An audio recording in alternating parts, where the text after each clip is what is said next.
Assalamualaikum Sobat Cai. Pada video kali ini kita akan membahas mengenai obligasi. Sebelumnya kita akan membahas terkait pembiayaan. Pembiayaan di sini dibagi menjadi 3. Ada pembiayaan langsung, ada pembiayaan semi langsung, dan ada pembiayaan tidak langsung. Namun di sini kita akan mengupas pembiayaan tidak langsung terlebih dahulu ya.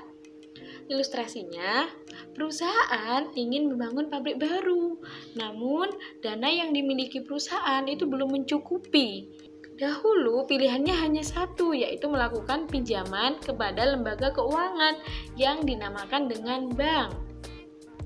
Uang yang ada di bank tidak sepenuhnya milik bank.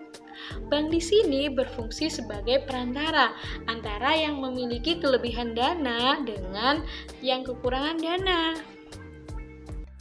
Sebagai perantara, bank akan memperoleh spread, yaitu selisih antara bunga pinjaman dengan bunga tabungan. Gampangnya gini ya, perusahaan itu kan sebagai debitur dikenakan bunga sebesar 7%. Sedangkan penabung atau deposan yaitu menerima bunga 5% dari bank.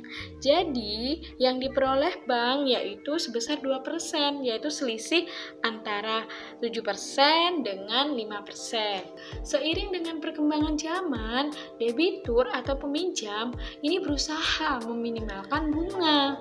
Kemudian, yang memiliki dana pun sama, ingin memaksimalkan pendapatan bunga. Maka, keduanya sepakat untuk menghilangkan peranan dari bank. Dengan cara apa?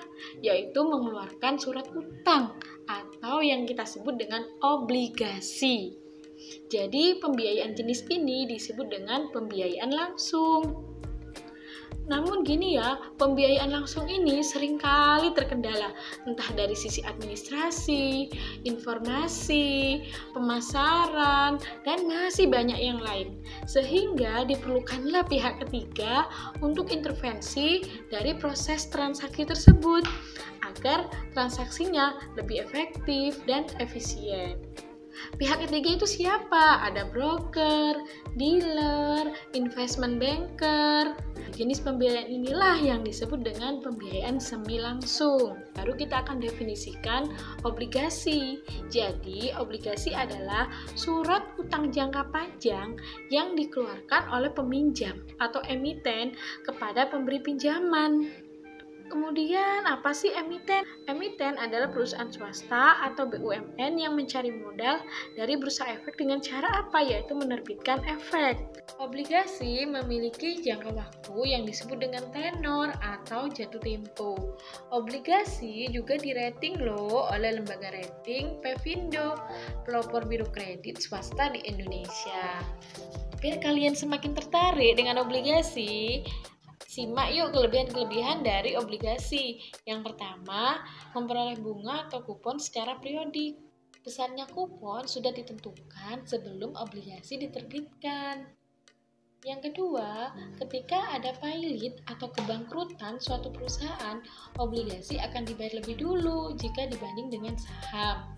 Yang ketiga, mendapatkan capital gain atau keuntungan dari selisih harga jual setelah dikurangi harga beli. Yang keempat, yaitu resiko lebih rendah dari investasi lainnya karena tidak fluktuatif.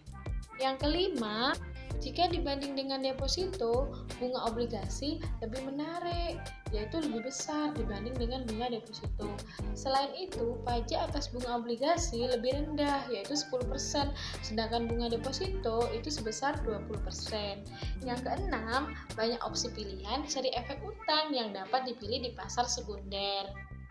Setelah kita mengetahui kelebihan dari obligasi, kita juga harus tahu resiko-resiko dari obligasi. Untuk resiko yang pertama yaitu resiko gagal bayar untuk obligasi korporasi. Sedangkan obligasi yang diterbitkan oleh pemerintah itu sudah dijamin melalui undang-undang.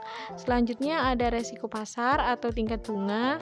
Kemudian ada resiko likuiditas, ada resiko pelunasan lebih awal oleh penerbit. Kemudian ada resiko volatilitas harga, ada resiko perubahan peraturan, dan ada resiko tukar. Selanjutnya ada resiko penurunan rating obligasi. Semoga bermanfaat ya. Wassalamualaikum warahmatullahi wabarakatuh.